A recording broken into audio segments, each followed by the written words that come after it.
السلام علیکم نوی ویډیو سره تاسو غلکلی وی امید لرم چې تاسو ټول به روزه خوشحاله وئ ژوند په مزو کې به وئ ډېر زیات ظلم شوی ډېره زیات افسوسناکه واقعه رامخې ته شوې ده ظالم خاوند د خپلو ماشومانو بچو په مخ کې د خپلې ښځې قتل وکړو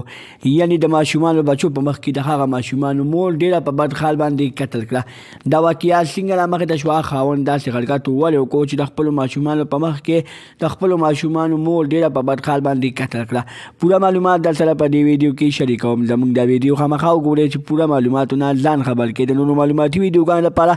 زموږ چینل سبسکرایب کړئ تر انشاءالله څخه خامخا وښیئ چې زموږ هر یوه نوې معلوماتي ویډیو تاسو ته په اسانۍ سره میلاویږي ډېره زیات افسوسناکه واقعه رامخې ته شوې ده ډېر زیات ظلم شوی دی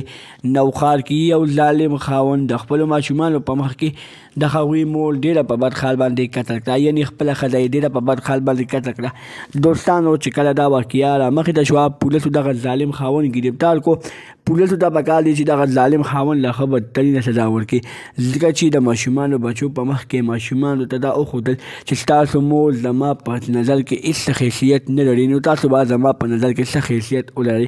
دوستانو چې کله دا واقعه رامخې ته شوه پولیسو د دې واقعي اکشن واخیستو او دغه ظالم خاوند یې ګرفتار کړو دوستانو پولیسو ته پکار دی چې دغه ظالم خاوند له ښه بدترینه سزا ورکړي او د هغه سزا نه بعد دغه ماشومانو له ډاډ ورکړي دغه ماشومانو ته ووایي چې ستا مور ژوندی ده ستا مور مړه شوې نه ده ستا خاوند ستا پلار چې کوم دی هغه ستا مور سره هسې ګپ لګولو چې د هغه یاد ترې نه د زړه نه وځي د نورو معلوماتي ویډیوګانو لپاره زموږ چینل سبسکرایب کړئ تر انشاءالله څخه خامخا وښیئ چې زموږ هر یوه نوې معلوماتي ویډیو تاسو ته په اسانۍ سره میلاویږي والسلام